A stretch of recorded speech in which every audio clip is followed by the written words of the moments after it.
Então, boa tarde a todos. Vamos dar continuidade em ELTE 01. A gente vai entrar agora começar a entrar na questão mais científica da disciplina, né? Então a gente viu semana passada, aqui no resumo, né? Cadê você? Como a gente consegue usar a linguagem como armazenamento de informação, a necessidade que a gente tem de conseguir fazer a correta interpretação dos textos. Isso é um impacto bastante grande para a gente conseguir entender as informações. Então, essa é a primeira parte de três apresentações que eu vou fazer para vocês sobre a importância da linguagem para a gente conseguir entrar no processo científico. E a sequência disso, então, depois que eu sei ler e eu sei armazenar informações de maneira textual, utilizando a linguagem, a gente pode dar um segundo passo no sentido de uso da linguagem, que é fazer o uso dessa linguagem, mas agora como meio de raciocínio. Então, não é necessariamente a lógica, tá? O que a gente está preocupado aqui é como é que eu consigo utilizar a linguagem para pensar. Como é que eu consigo utilizar as estruturas semânticas que a gente tem, as relações, para conseguir tentar achar ou descobrir alguma coisa nova. Então é isso que a gente vai comentar um pouquinho hoje.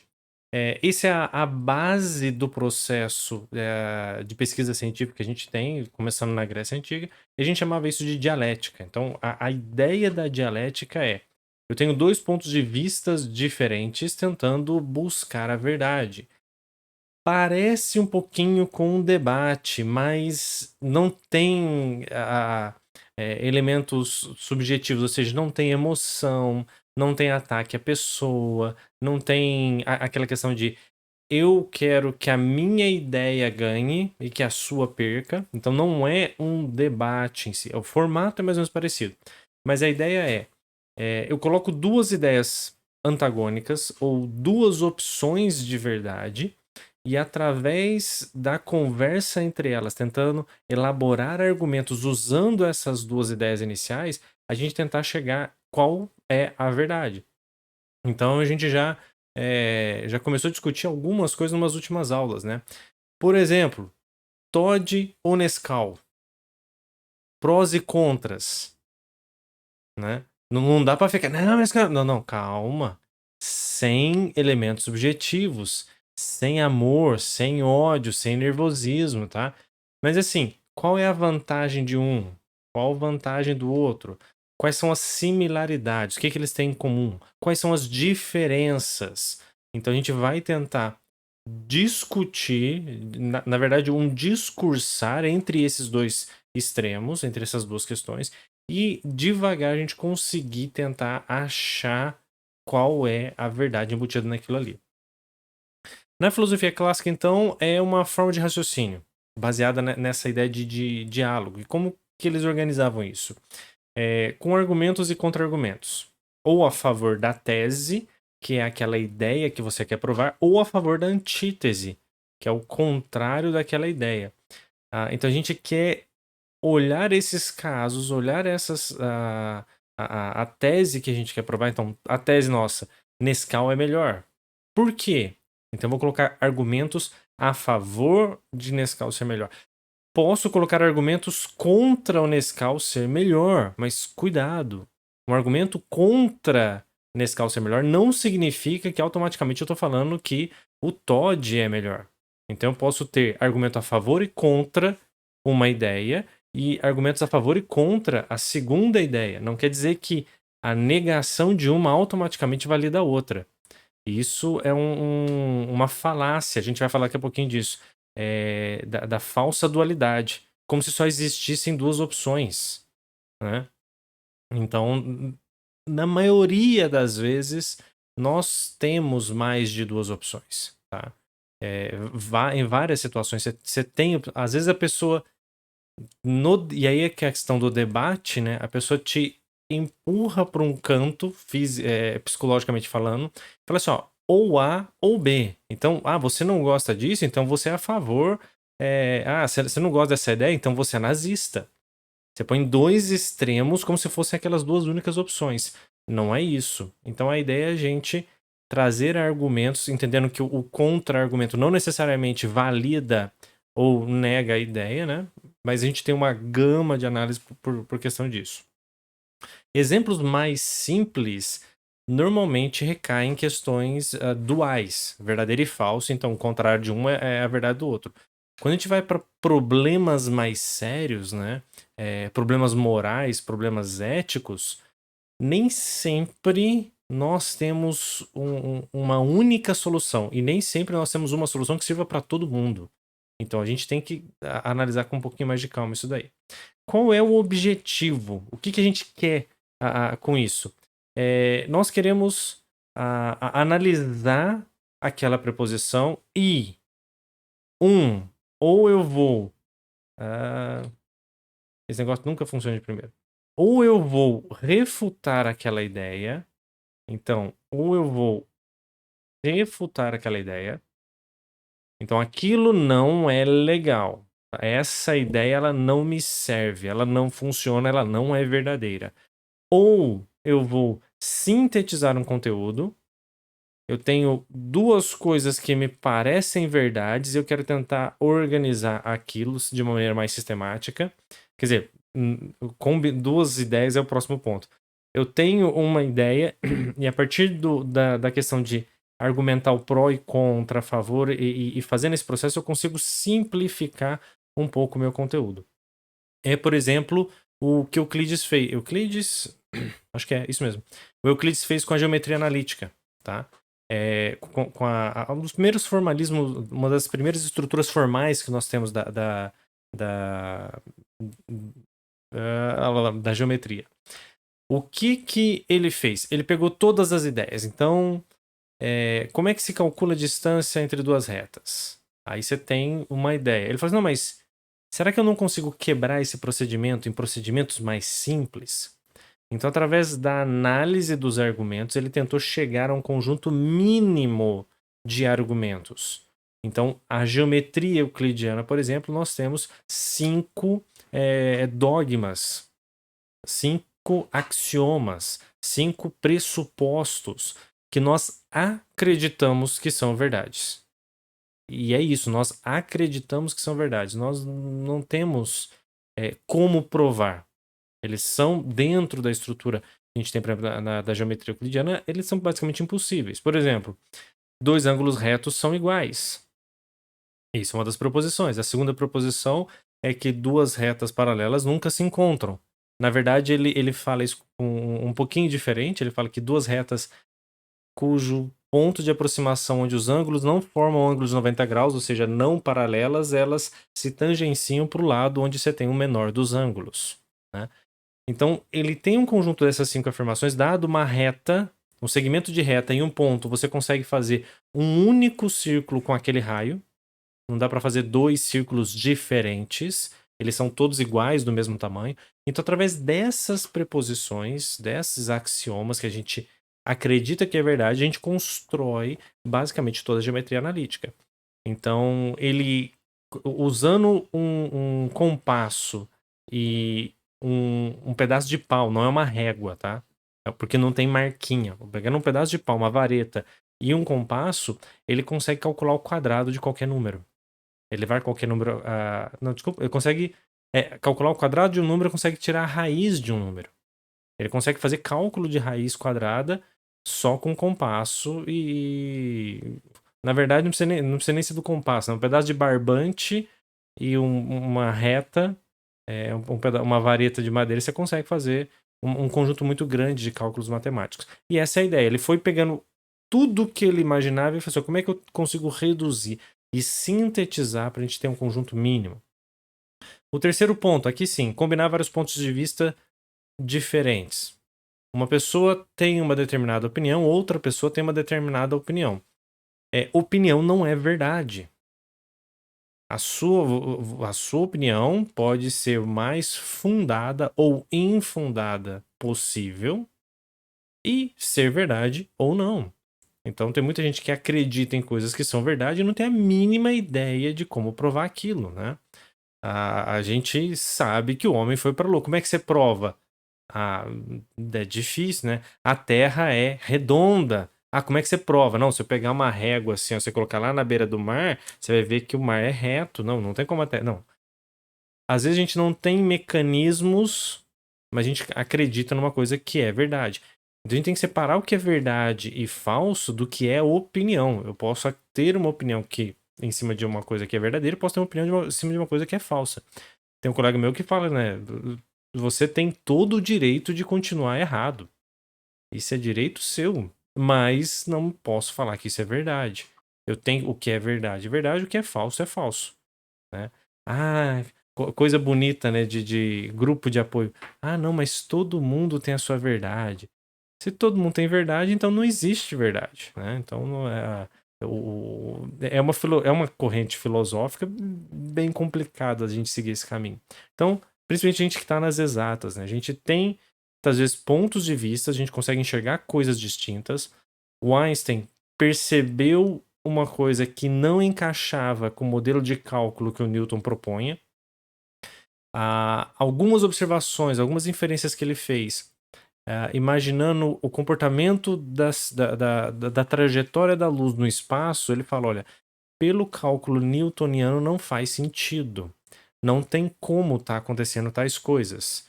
Né? Ele provou isso, por exemplo, com um eclipse. Então, através do eclipse, eu consegui perceber que um raio, uma estrela que devia estar a X centímetros, visualmente falando, do céu, do Sol, como o Sol distorce o campo gravitacional, na verdade a posição dela visualmente modifica. E essa modificação é porque a luz anda em um espaço curvo, então chega na minha retina com uma posição levemente diferente. Então eu peguei, beleza, mas esses são dois pontos de vista. Onde que está a verdade? A gente vai processar essas duas questões até a gente conseguir entender o que eles estão acontecendo. E por fim, simplesmente ampliar a qualidade do diálogo. A gente quer bater papo, a gente quer evoluir o nível de qualidade daquele argumento, a gente quer conversar com outras pessoas, entender melhor outras pessoas, o que as pessoas estão pensando, como é que funciona, entender melhor o problema, discutir melhor se aquela solução que a gente colocou tá boa, se não pode melhorar. Então, simplesmente tentar evoluir.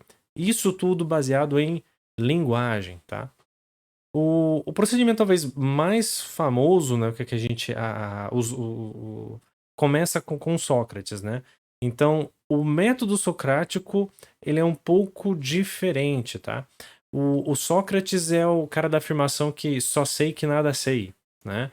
E ele fala que ele é mais inteligente, na verdade ele usa o termo sábio, né? Ele fala que ele é mais sábio que todo mundo porque ele sabe que ele é um ignorante. As outras pessoas acham que são sábias, elas não sabem que elas são ignorantes. Então, como elas não sabem que elas são ignorantes, elas cometem erro. Então, ele parte desse pressuposto que tá tudo errado, e aí ele vai questionando todas as suas ideias até ele chegar numa conclusão, tá? Então, é um método um pouquinho destrutivo. Você parte de uma ideia e o objetivo é acabar com a raça daquela ideia. É não sobrar pó sobre pó, né? E essas afirmações, essa sequência de informações, contradições e questionamentos nos levam, novamente, a buscar a verdade, a tentar entender o que está por detrás daquilo. Tá? Pode parecer um negócio muito estranho, né? Mas eu não sei se alguém aqui já tem alguma experiência de curso técnico em empresa, alguma coisa, mas tem um negócio que chama 5W2H. Eu acho que é isso. Tem uma técnica que chama, ou é 5W2H. Esse é o nome da técnica que a gente usa muito para buscar causa raiz quando a gente tem problemas de produção ou problema numa empresa. De uma hora para outra, a empresa fabrica chassi de carro, os chassis estão saindo com desalinhamento.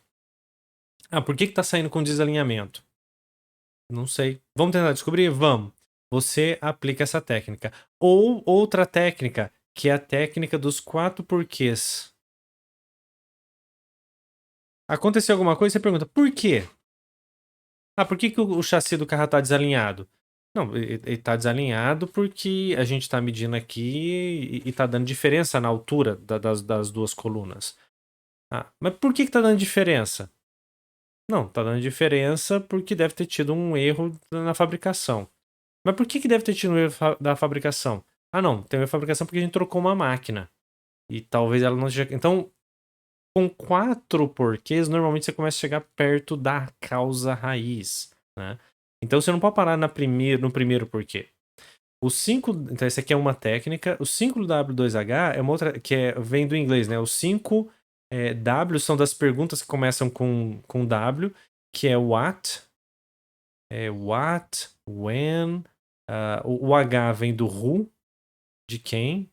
Não, o W vem do who, o H vem do how, as outras eu não me lembro.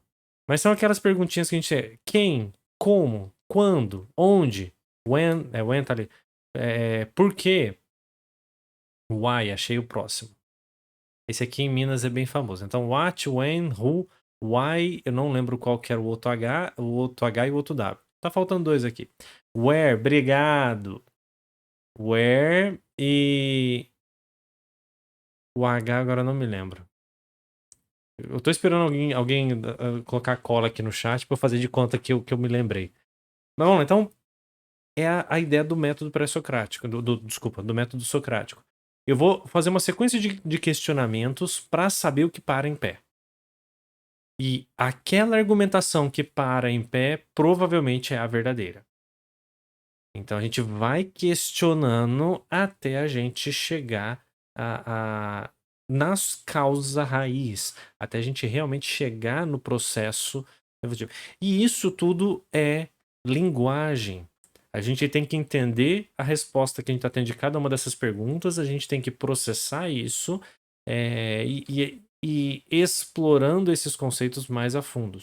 Essa técnica dos 4 porquês é muito boa, porque você tem algum problema, você pergunta para alguém, o que aconteceu? O cara te dá uma resposta e você fala, não, beleza, achei o culpado, achei quem fez errado.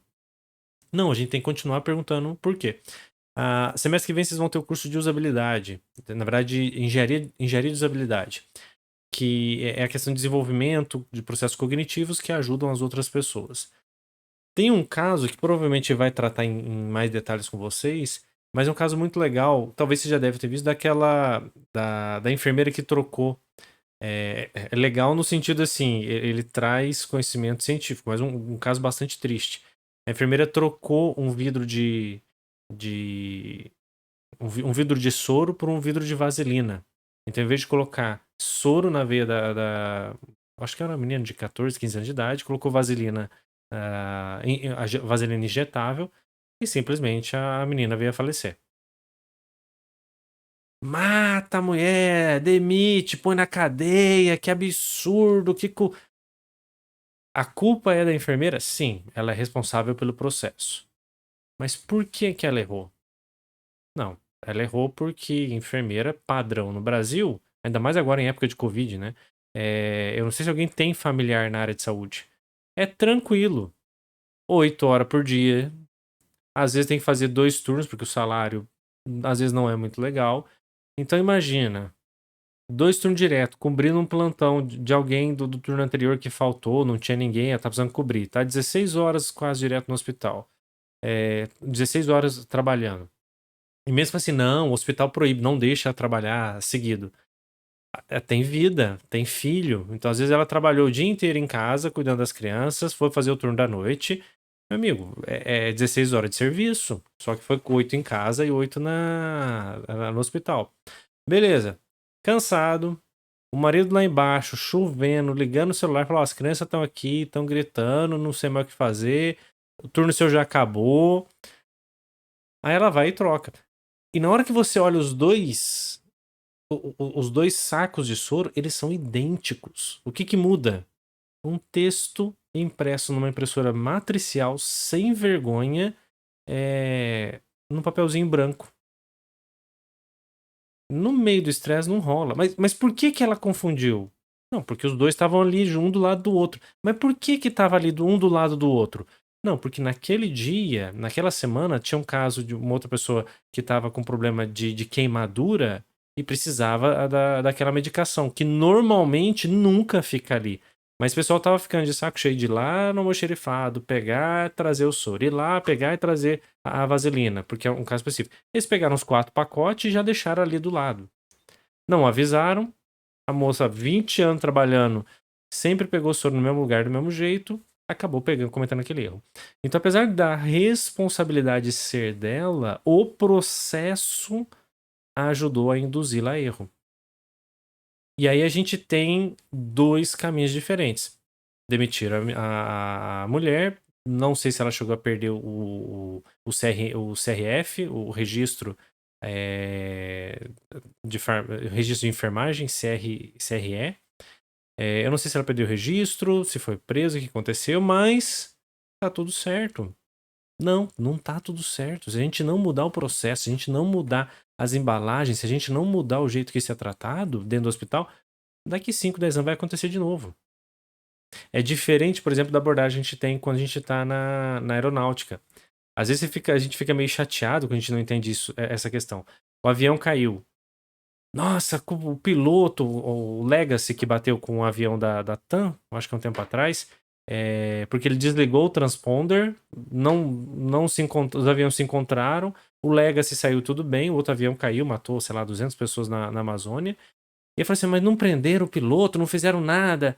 Aí rodou 6, 7 anos de investigação, sei lá, 2, 3 anos de investigação, depois mais um tanto de coisa, depois mais uma análise, e o piloto saiu quase sem problema nenhum.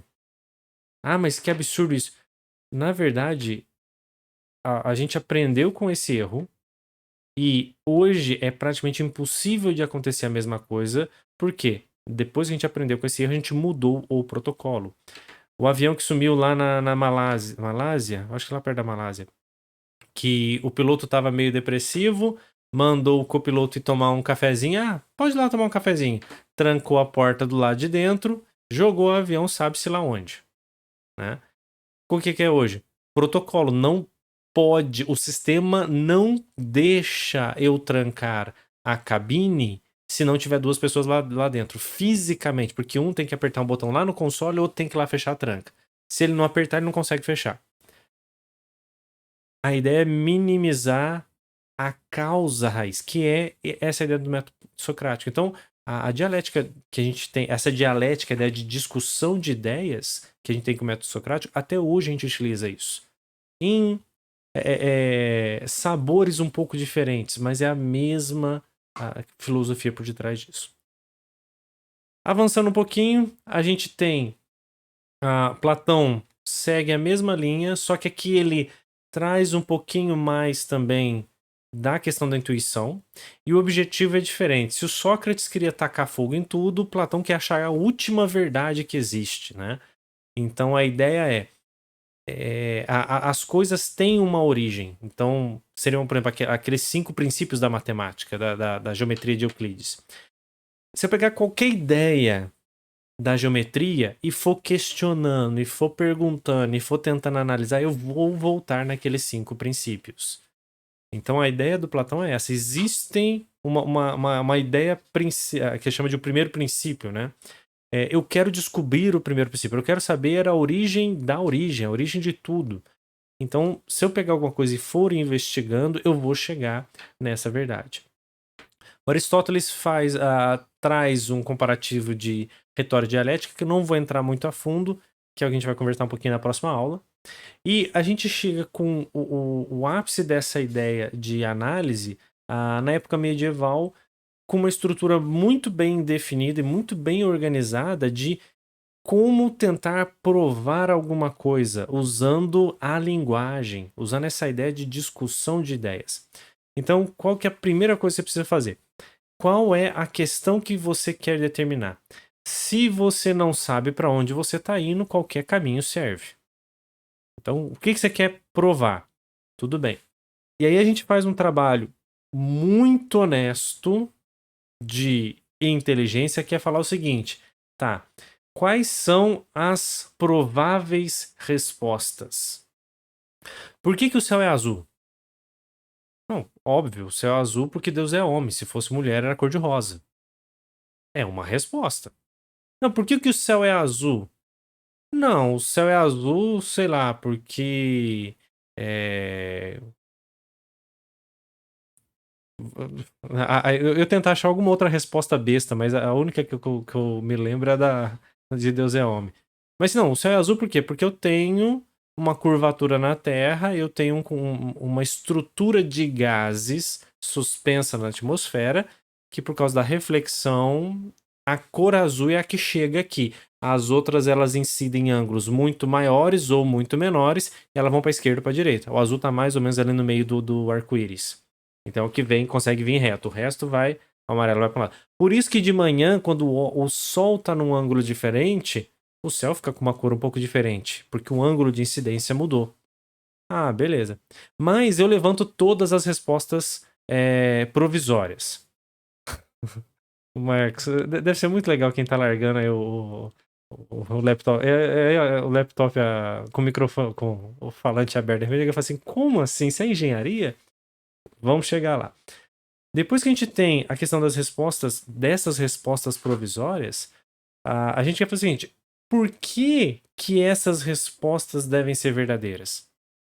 E aí o verdadeiro filósofo, nesse caso, vai fazer o maior esforço possível para tentar achar a melhor resposta para isso. Né? Então a gente quer tentar entender por que aquilo pode ser verdade.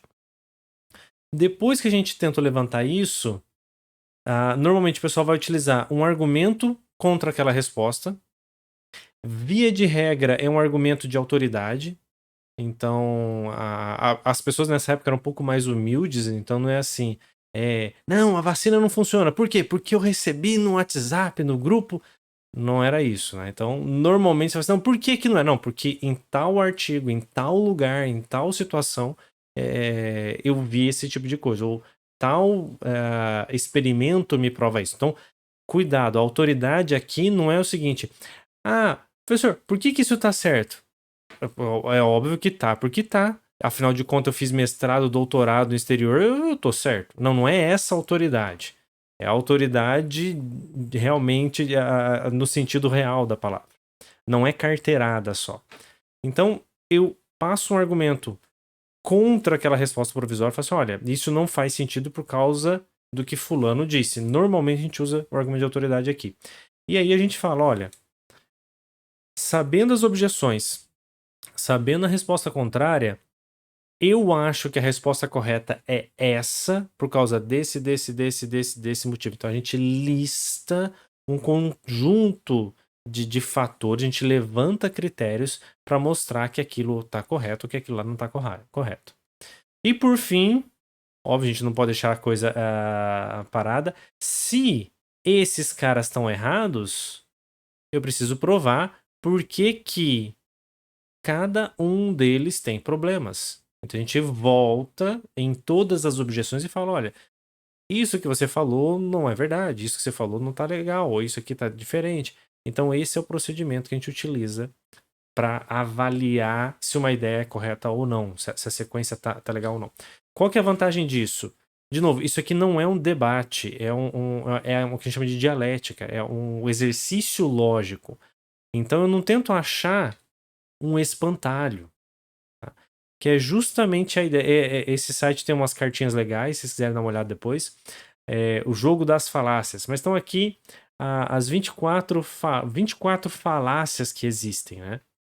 E isso aqui são falácias lógicas, são argumentos que as pessoas usam para convencer as outras pessoas, mas o argumento por si só tá errado, por si só ele não funciona. E o primeiro dele é o espantalho, né?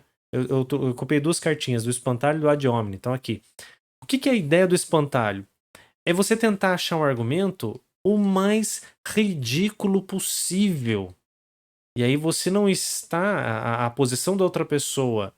Você está atacando ela, mas você está atacando ela imaginando que ela acredita naquilo por causa de coisas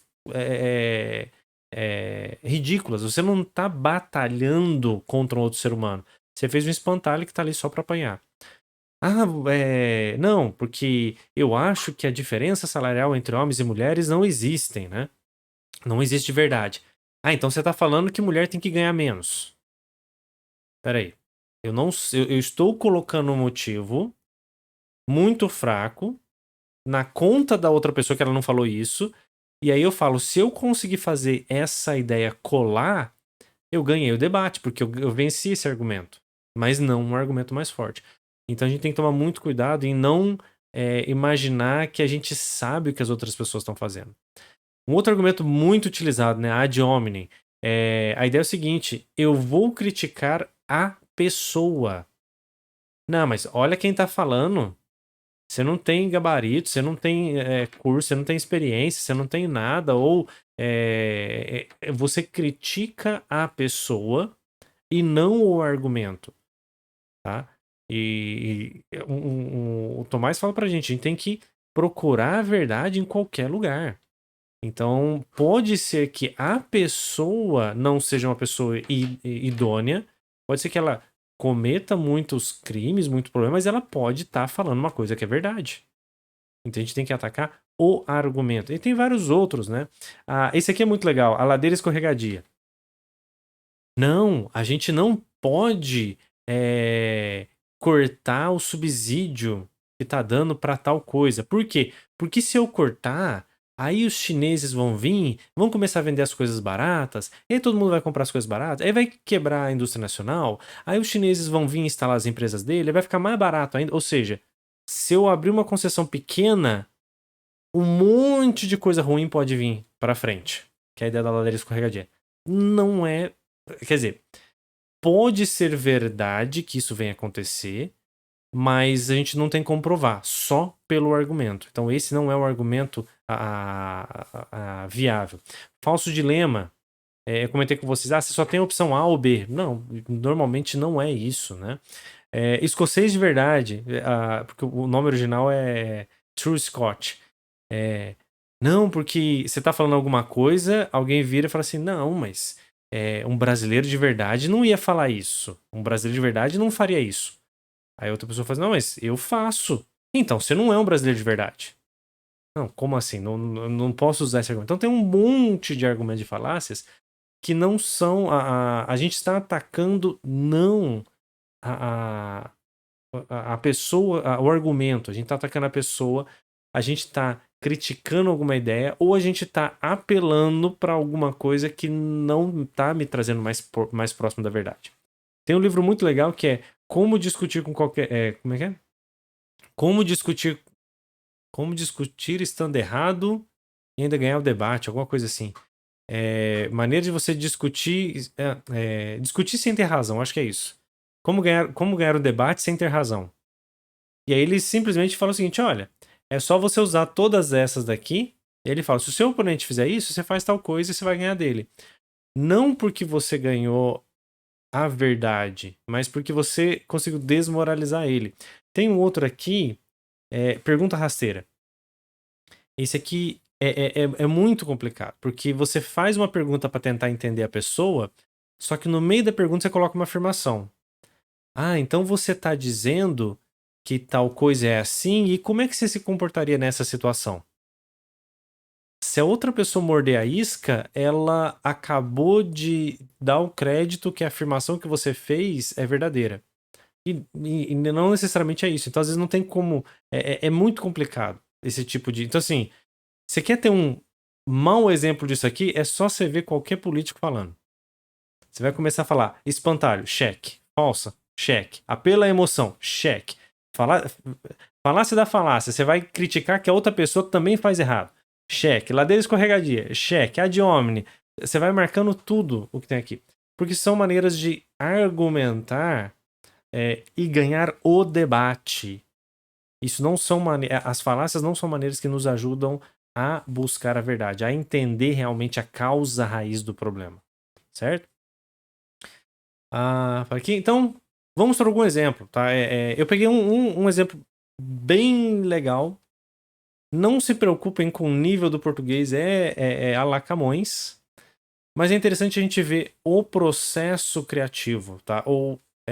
Porque a ideia é vocês terem uma noção geral, porque a gente vai utilizar algumas dessas competências, algumas dessas análises nas atividades do dia a dia. Então você vai se tornar um engenheiro, você vai resolver algum problema, você vai tentar gerenciar alguma atividade e alguma coisa pode acontecer e você fala assim, peraí, deixa eu entender o que está de errado. Você tem que tomar um cuidado de não cometer os mesmos erros que a gente comentou aqui. Então, vamos lá. Uma pergunta. Qual que é a pergunta? Convém ao homem, convém ao ser humano agir para um determinado fim? Bem filosófico, mas assim, faz sentido o ser humano correr atrás de alguma coisa? Faz sentido nós, como pessoas, querermos atuar porque a gente está buscando alguma coisa? A resposta provisória, olha, parece que não convém ao homem agir de um determinado fim. Por quê? Vamos ler só a primeira objeção. Porque o que tem naturalmente prioridade, que ele está falando assim, ó, o que é mais importante é a causa. A causa das coisas é mais importante. Então, o fim, como a própria palavra vai falar, é por natureza a última coisa que a gente busca. Logo, então ele falou duas afirmações. Ó, a primeira afirmação, o que tem prioridade é a causa. Mas o fim, como a gente está falando, é a última coisa que acontece. Então, o fim não exerce a função de causa, porque ele é a última coisa. Ora, o homem age para a causa da ação. A gente não age para um fim. A gente age para a causa. Por quê? A preposição para, português, preposição para, designa uma função causal. Então, não convém para o homem agir para um fim. A gente age para uma causa. Dica, tá errado. Vocês conseguem descobrir por que tá errado? Não, nem eu. Esse aqui tá no outro nível, não tá no nível nosso, tá?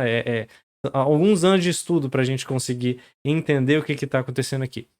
Mas essa é a ideia. E aí você percebe que não é um espantalho. Quando você olha alguma dessas argumentações muito bem feitas, você fala assim, cara, se eu parasse aqui, eu ia concordar que o homem não corre para um determinado fim, que a gente corre a gente corre para resolver as causas, para fazer as causas acontecerem. Aí ele entra a argumentação contra. Tudo que pertence a um gênero deriva do princípio desse gênero. Ou seja, tudo que eu tenho estruturado. A gênero aqui é uma estrutura filosófica. Então, tudo que pertence tem que sair dali de dentro. Não tem como tirar a laranja de uma macieira. Então, como se vê claramente no filósofo, que o filósofo é Aristóteles, aí ele liga lá no livro do Aristóteles e fala assim: olha, como o Aristóteles falou, o fim é o princípio das operações do homem. Então, o homem ele só se ordena porque ele tem um objetivo para atingir. Então, eu quero chegar nesse objetivo. Logo, convém fazer tudo para um fim. Nós não corremos atrás da causa, nós corremos atrás do fim. Isso aqui é argumento de autoridade. Olha, o Aristóteles já falou isso. Se você quiser discutir, discute com ele. O Aristóteles pode estar errado? Com certeza. Em várias coisas ele estava errado. Mas provavelmente não sou eu que vou discutir com Aristóteles. Na verdade, é alguém um pouquinho mais gabaritado para conseguir achar onde é que está errado. Então, o argumento da autoridade nesse sentido. Ó, num artigo, num projeto, numa pesquisa, num livro, a gente tem essa informação. Aqui eu nem vou ler, vou deixar aqui depois no slide para vocês darem uma olhada. Mas essa é a solução que ele propõe pra gente. Ó, eu dei uns argumentos de objeção 1, 2 e 3 muito fortes. Mas esse cara fala que não é. Como é que eu equaciono isso? Qual que é a minha ideia nesse sentido? A segunda parte aqui embaixo que eu separei, na verdade é um bloco de texto só, né? Mas ele coloca aqui. Ora, é manifesto, ou seja, é claro que todas as ações que procedem de uma potência, a potência aqui é uma habilidade do ser humano. Então, a ação que procede, que vem de uma habilidade, são causadas por essa habilidade. Quando a essência do objeto mesmo delas. Ou seja, se eu faço alguma atividade, aquela atividade é causada pela aquela competência humana que deu início pelo processo. E com o objeto da verdade, da vontade, aqui em cima ele vai falar que nós temos vontade para fazer alguma coisa, e nós agimos de acordo com a nossa vontade, aí ele fala: o objeto da vontade, quando a gente deseja, quando a gente quer fazer alguma coisa, nós estamos procurando o fim e o bem. Então, se é a vontade que nos move para fazer alguma coisa e o objeto que a vontade busca é o fim, é o bem, é necessário então que tudo o que o ser humano faz tenha como objetivo aquele fim. Então nós temos um objetivo e nós vamos orientar tudo para aquele sentido. O que é legal? Só a resposta da primeira objeção, né? Que a gente já ficou doido, que a gente achar que é verdade. Aí, em 2 linhas, ele desmonta, né? Sim, a gente vai lá. Ele fala, opa, que o fim tá no fim, então a gente tem que orientar. Não tem como ele ser a causa do nosso movimento. Aqui ele vai falar o contrário. Tudo bem, o fim é o último na execução. Contudo, ele é o primeiro na intenção do agente. Então, ele tem a natureza de causa. Aquilo que vem primeiro é a causa. A primeira coisa que te movimenta para um determinado sentido é aquilo que é a causa do porquê que você quer atingir aquilo lá. E aí, o fim é a causa por quê? Porque o fim, apesar de ser a última coisa que a gente faz, é a primeira coisa que a gente lembra quando a gente quer fazer. A primeira coisa que a gente pensa quando a gente quer começar qualquer coisa. A gente começa pensando como eu vou chegar no final, o que eu vou chegar no final, o que tem no final pra gente. Então, ele pode ser o último na execução, mas ele é o primeiro na intenção do agente. O que o cara fez lá atrás? Ele misturou o conceito de intenção com o conceito de execução temporal. Então, o fim, o objetivo, é realmente a última coisa. E aí ele fala, mas se é a última coisa, não pode ser a causa. Em termos de execução, não tem como o fim ser a causa. Porque não foi ele que disparou. Mas a ideia do fim, que é o objetivo que a gente quer atingir, ele vem primeiro na nossa mente. Então, ele que vai despachar todo o restante do processo. Respira, tá todo mundo tranquilo, tá nervoso. Hoje já tô vendo mais algumas caras. Então, vamos lá. É difícil, mas eu peguei uma pergunta também, assim, de um nível bem alto. É legal, de vez em quando, a gente tentar estressar a nossa capacidade linguística para saber onde a gente consegue chegar. Mas tem uma segunda questão aí que é bem interessante a gente analisar, que é o impacto da linguagem no raciocínio. O quão bem ou quão mal eu consigo pensar dependendo do meu nível de português. Eu sei falar bem português. Não sei falar bem português. Ou eu sei falar uma língua. Dá diferença na maneira que eu consigo raciocinar ou não? Então eu tô colocando aqui no chat para vocês um linkzinho. Vamos fazer uma pequena pesquisa. Já que já tá quase todo mundo dormindo, 40 minutos de aula já passou do tempo máximo que a gente consegue ficar prestando atenção. E vocês devem ter aberto isso aqui. Então são 2 perguntas sobre o processo de decisão, bastante simples, né? Leiam com calma e votem aí, tá? Essa pergunta não tem nada a ver com Covid, tá? Eu tirei de um artigo de 2012. O artigo já tem quase 10 anos. Não existia Covid naquela época, tá? Então não acredito. Não... Apesar de falar assim, não, contexto. Não, é por acaso mesmo. Então, analisem com calma.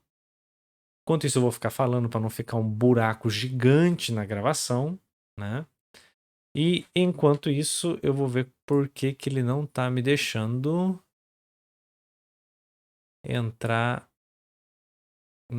para ver as respostas. Deve ser um negócio relativamente rapidinho. Deixa eu ver. Formulários, Google Forms. Não sei se ele me deixa.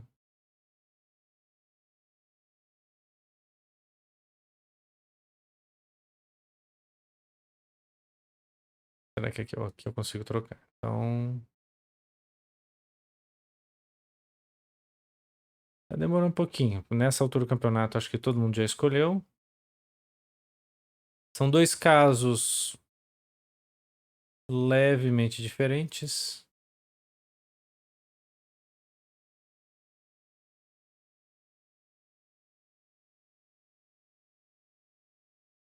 Ah, esquece. Deixa eu tentar voltar lá atrás. Ele não tá abrindo.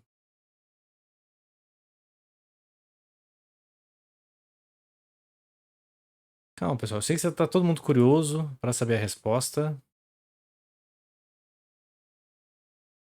Qual medicação vai matar mais gente? Qual medicação vai matar menos gente? Deu tempo até de vocês fazerem conta. Agora eu tô conseguindo enxergar. E temos... Quantas respostas?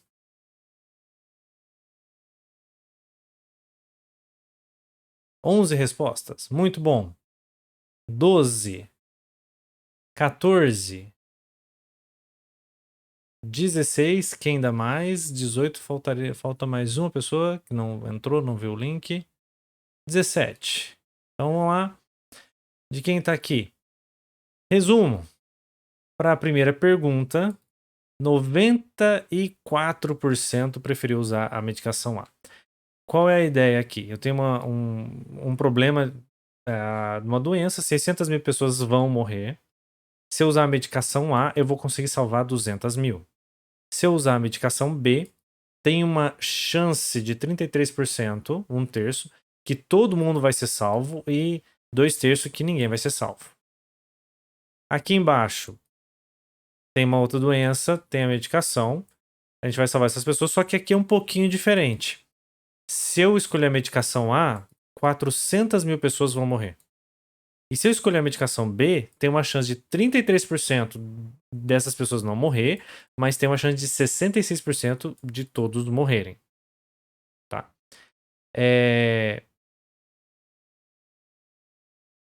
As perguntas são a mesma. Por que vocês escolheram respostas diferentes? Vamos lá. Você ganhou um chocolate. Eu vou te dar um chocolate. Você prefere que eu te dê o chocolate e eu coma a metade da barra? Ou você prefere ganhar o chocolate e só comer metade da barra? É a mesma coisa. Aqui você tá falando que 200 mil pessoas vão ser salvas. Aqui você tá falando que 400 vão morrer. É exatamente o mesmo número. Aqui a gente tá falando de 33% de 6 mil pessoas. 33% de chance, 6 mil pessoas não morrerão. 33% de chance, 6 mil pessoas serem salvas. 66% de chance de todo mundo morrer. 66% de chance de ninguém ser salvo. São exatamente os mesmos números, tá? E não fiquem chateados, isso é uma bela de uma pegadinha que a linguagem nos coloca. O ser humano, naturalmente, ele tem aversão ao risco, né? Então, vamos comparar com a literatura. A pergunta original é de 79, mas o estudo que eu vou mostrar para vocês é esse daqui, de 2012, tá? O que aconteceu quando eles fizeram esse resultado? 77% preferia a alternativa A, quando a gente falava que a pessoa vai ganhar alguma coisa, que vai salvar a vida de alguém.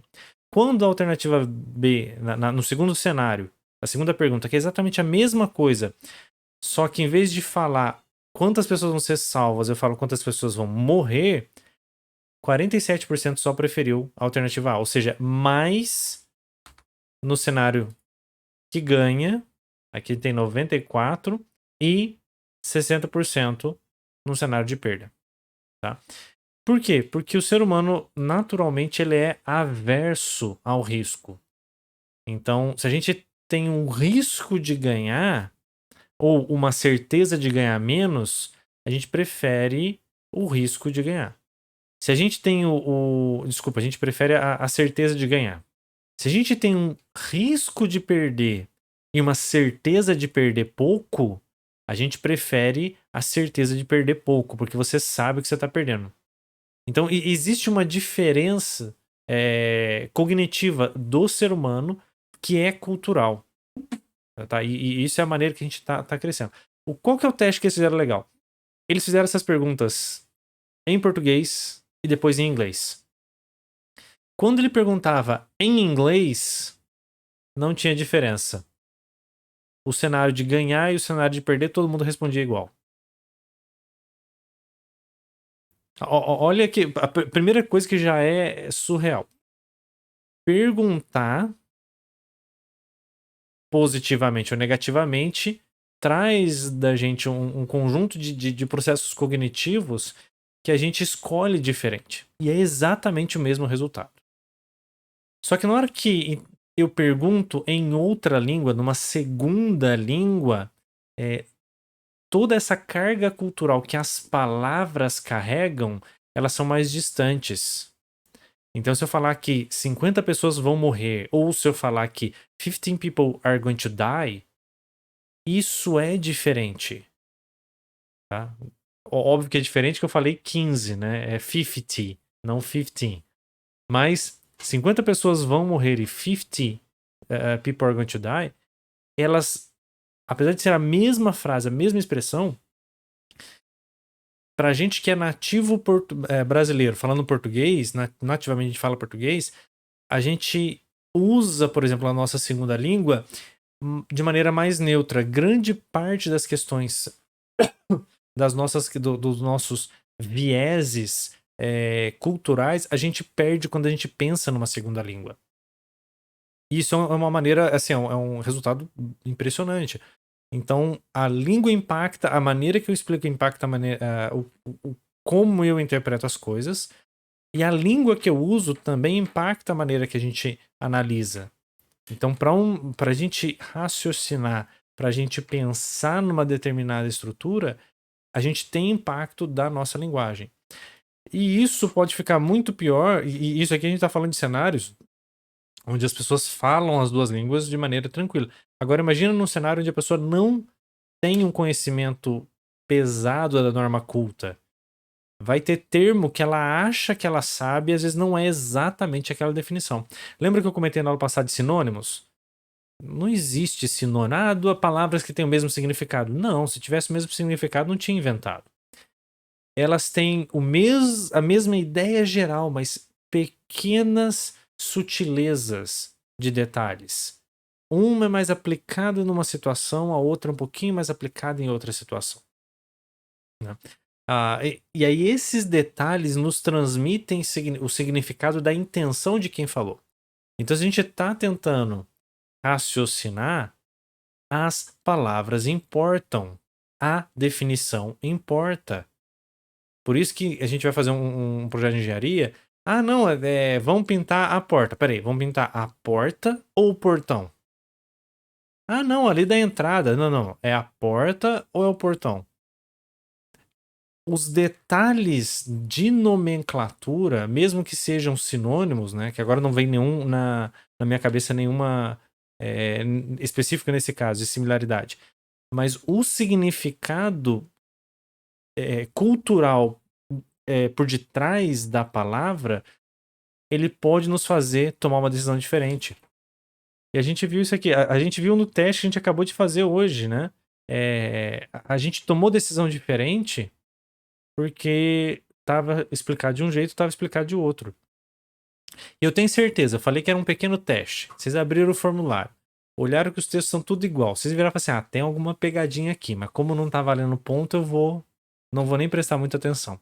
Imagina num cenário no dia a dia, numa conversa.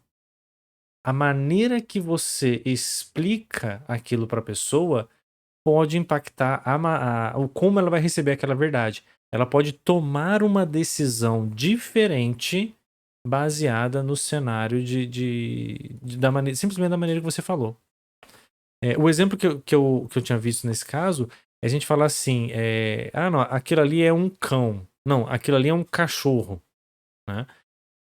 Apesar de serem dois animais, a gente utiliza normalmente o cão quando a gente está analisando aquele objeto de um ponto de vista um pouquinho mais científico. Ele traz pra gente um significado. Ninguém chega em casa e fala assim: Ah, bom dia, meu cão. Não, bom dia, meu cachorro. Você usa termos mais amigáveis, né? E aí, essa pequena diferença de um mais amigável e de um mais formal carrega um conteúdo com a palavra que às vezes a gente não acha tão importante. Mas isso muda a maneira com que as pessoas vão verificar, vão analisar aquilo ali. Mas não tem muito mais exemplos legais, não. Mas tem uma segunda questão, um segundo procedimento, que é um segundo artigo que eu achei que é bem legal.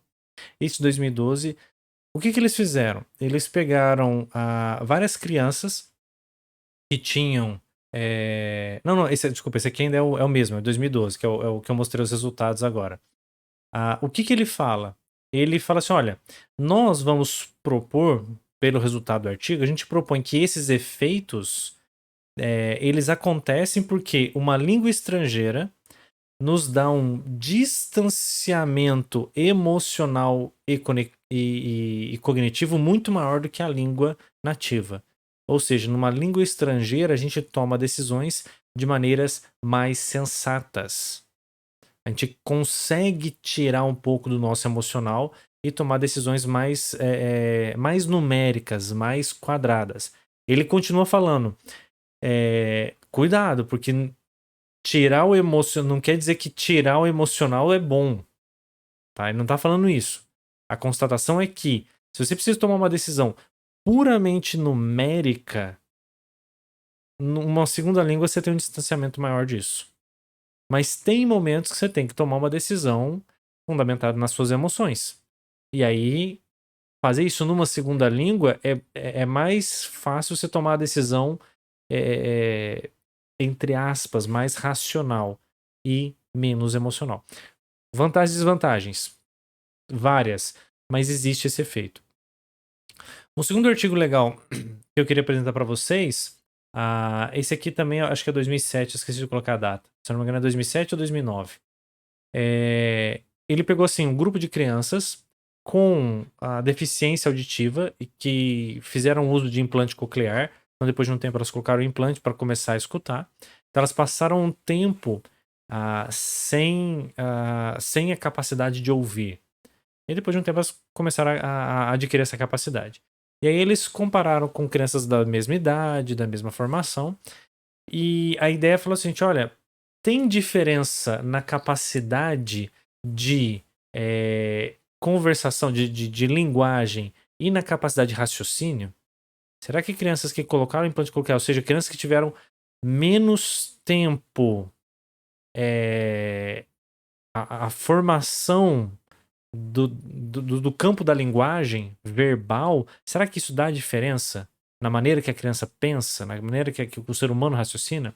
A conclusão não é tão forte assim, mas ele fala: olha, a linguagem parece que tem um impacto grande para não verbal, mas uma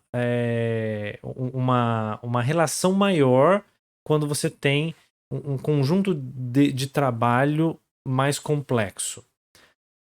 O que eles fizeram? Eles fizeram aqueles testes de: olha, aqui tem 2 patinhos, aqui tem 1 patinho, aqui tem 2 porquinhos, quantos porquinhos tem que estar aqui? Só que não conversava, não falava, só mostrava isso e pedia para a criança completar. Então são atividades não verbais. As crianças que tiveram implante coclear, que ficaram um tempo sem receber o estímulo, né, de linguagem, eles tiveram um desempenho um pouco inferior às crianças que não tiveram problema auditivo nenhum.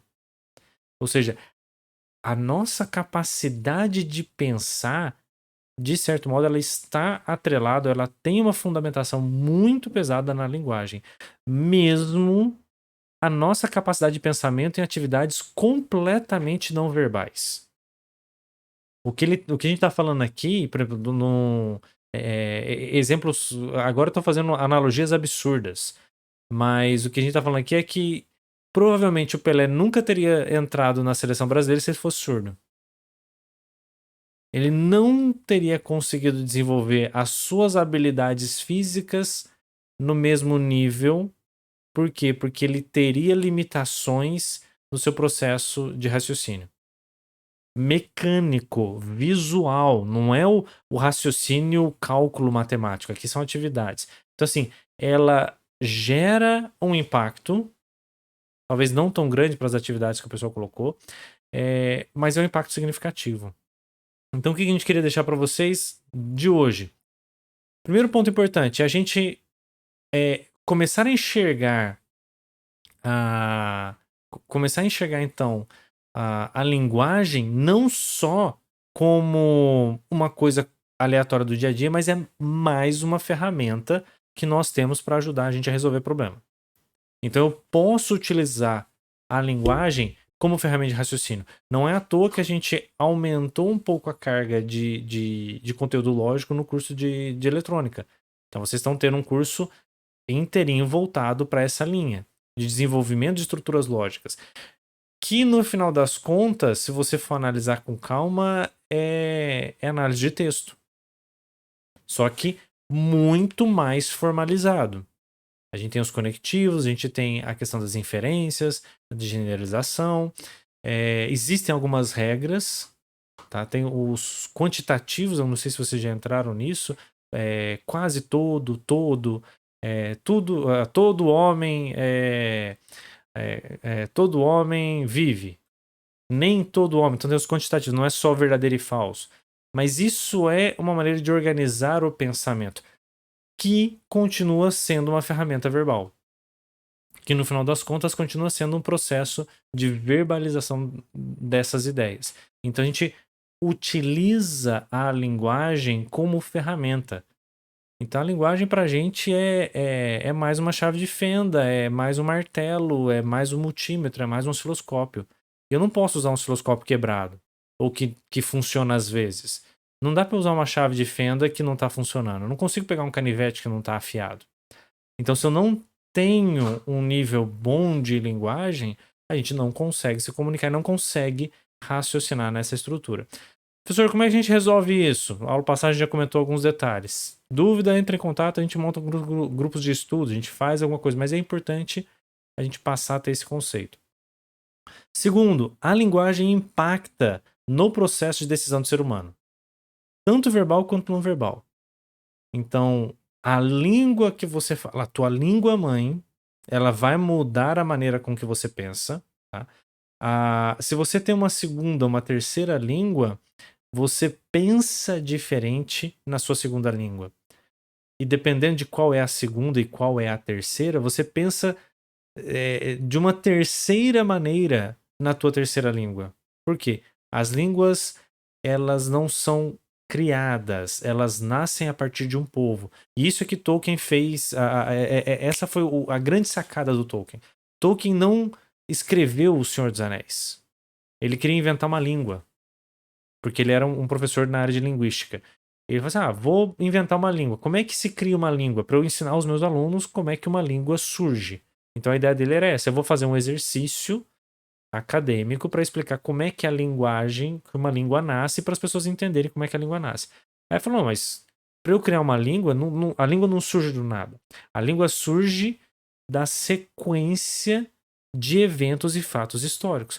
Então ele criou toda a história daquelas raças, daqueles povos, para explicar por que aquela língua evoluiu daquela maneira. E aí você tem um problema contrário. A partir do momento que a língua evoluiu e a gente utiliza aquela língua, nós pensamos com toda aquela carga cultural que aquela língua traz. Eu estava conversando uma vez com uma colega minha do Canadá e batendo um papo um pouco nessa linha, eu falei assim, não tem como, a gente chegou à conclusão assim, olha, não tem como entender o pensamento, a filosofia do pensamento brasileiro sem saber como é que é uma partida de futebol. Quantos argumentos de partida de futebol você usa na tua linguagem do dia a dia que você nem lembra que é de futebol? Ah, não, vou fazer um meio de campo. O time o time nosso tá pequeno, preciso de um time maior. Não, a gente precisa de alguém para ir lá fazer, resolver o problema, a gente precisa de alguém lá no ataque. A gente usa algumas expressões e isso faz parte da nossa cultura, isso molda a maneira que a gente pensa, né? Mediar com campos de futebol, né?